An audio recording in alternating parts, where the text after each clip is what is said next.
जय श्री कृष्णा। आज हम आपको बताएंगे कि रथ यात्रा क्यों मनाई जाती है और कब मनाई जाती है। ये पता हो कि आखिर रथ यात्रा क्यों मनाई जाती है। रथ यात्रा भारत में मनाया जाने वाला बहुत ही प्रसिद्ध पर्व है, लेकिन बाकी पर्वों और रथ यात्रा में बहुत फर्क है, क्योंकि रथ यात्रा घरों अथवा मंदिरों में पूजा पाठ या व्रत करके मनाया जाने वाला पर्व नहीं है। इस पर्व को इकट्ठे होकर मनाया जाता है। इस पर्व में रथ यात्रा निकाली जाती है। इस पर्व को देश में 2 शहरों में रथ यात्राएं निकाली जाती हैं।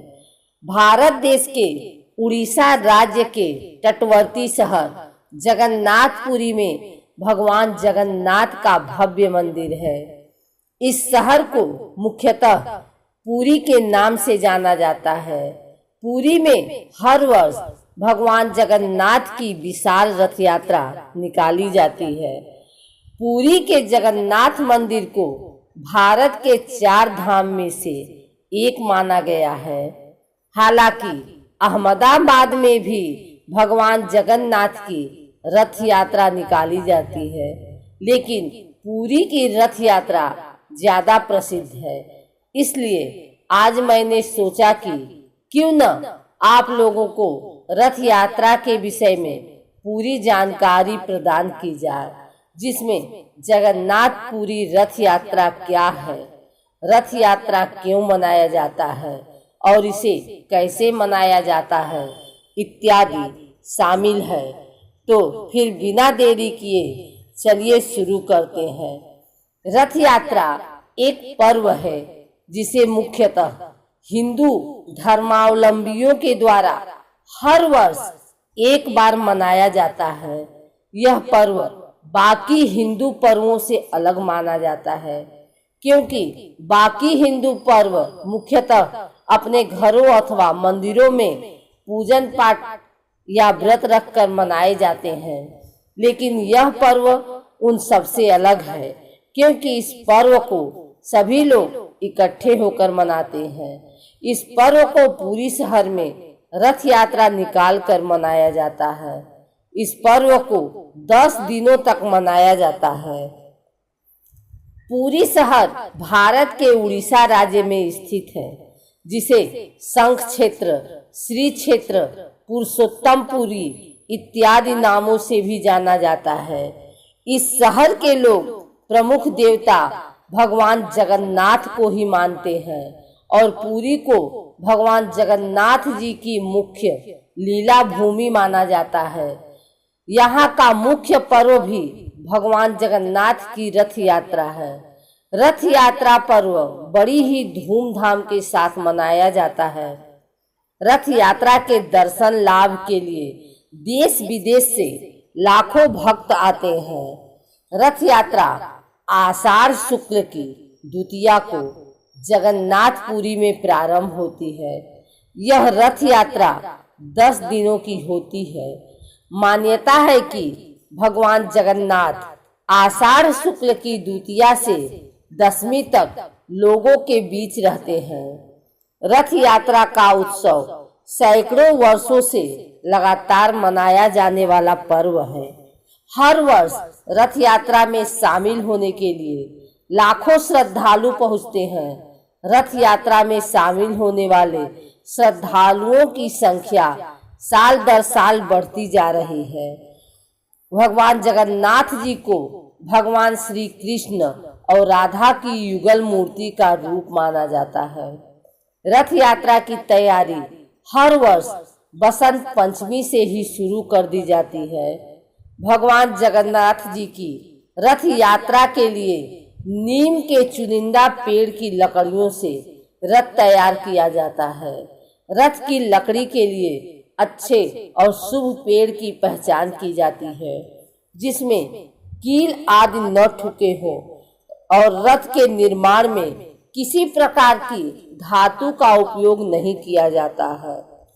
भगवान जगन्नाथ की रथ यात्रा का पर्व हर वर्ष मनाया जाता है।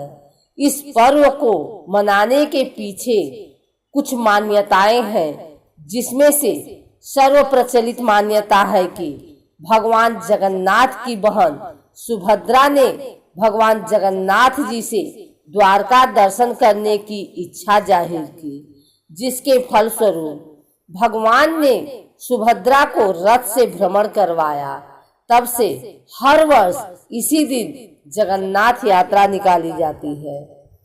भगवान जगन्नाथ की रथ यात्रा के लिए 3 रथ तैयार किए जाते हैं।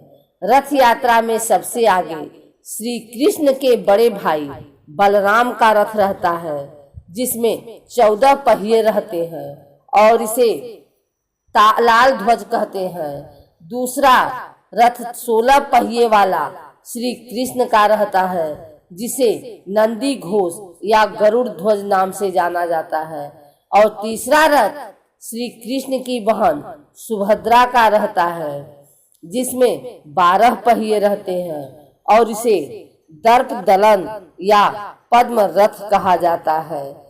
तीनों रथों को उनके रंग और लंबाई से पहचाना जाता है। रथ यात्रा के पीछे एक पुरानी कहानी प्रचलित है कि ज्येष्ठ पूर्णिमा के दिन भगवान जगन्नाथ का जन्म हुआ था। उस दिन भगवान जगन्नाथ उनके बड़े भाई बलराम और बहन सुभद्रा को रत्न सिंहासन से उतारकर भगवान जगन्नाथ के मंदिर के पास बने स्नान मंडप में ले जाया जाता है। फिर 108 कलशों से उनका शाही स्नान होता है, जिससे भगवान जगन्नाथ बीमार पड़ जाते हैं और उन्हें बुखार आ जाता है। इसके बाद भगवान जगन्नाथ को एक विशेष स्थान में रखा जाता है, जिसे ओसर घर कहते हैं। 15 दिन बाद भगवान जगन्नाथ स्वस्थ होकर घर से निकलते हैं और भक्तों को दर्शन देते हैं। इसे नव यौवन नेत्र उत्सव भी कहते हैं। इसके बाद आषाढ़ शुक्ल की द्वितीया को भगवान जगन्नाथ उनके बड़े भाई बलराम और बहन सुभद्रा के साथ रथ में सवार होकर नगर भ्रमण के लिए निकलते हैं। भगवान जगन्नाथ की रथ यात्रा के लिए 3 रथ तैयार किए जाते हैं।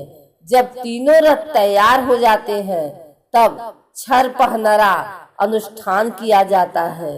इन तीनों रथों की पूजा करके सोने की झाड़ू से रथ और रास्ते को साफ किया जाता है।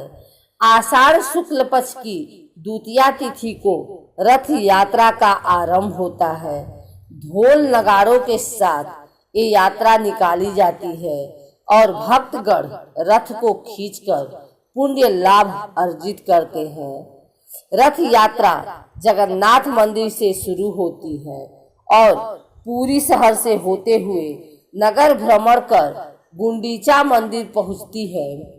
10वें दिन रथ पुनः मंदिर की ओर प्रस्थान करते हैं। 11वें दिन मंदिर के द्वार खोले जाते हैं। इस दिन भक्तगण स्नान कर भगवान के दर्शन करते हैं। पुरी स्थित वर्तमान मंदिर 800 वर्षों से भी पुराना है, जिसे 4 पवित्र धामों में से एक माना गया है। कहा जाता है कि जिन भक्तों को रथ यात्रा का रथ खींचने का सौभाग्य मिलता है, वो बहुत भाग्यवान माने जाते हैं। पौराणिक मान्यता के अनुसार रथ खींचने वाले को मोक्ष की प्राप्ति होती है। ऐसी मान्यता है कि इस दिन भगवान स्वयं नगर भ्रमण कर लोगों के बीच आते हैं और उनके सुख दुख में सहभागी बनते हैं। ऐसा भी माना जाता है कि जो भक्त रथ यात्रा में भगवान के दर्शन करते हुए एवं प्रणाम करते हुए रास्ते की धूल कीचड़ आदि में लोट लोट कर जाते हैं, उन्हें श्री विष्णु के उत्तम धाम की प्राप्ति होती है। सबसे खास बात यह है कि रथ यात्रा के दिन कोई भी मंदिर एवं घर में पूजा न कर सामूहिक रूप से इस पर्व को संपन्न करते हैं और इसमें किसी प्रकार का भेदभाव नहीं देखा जाता है।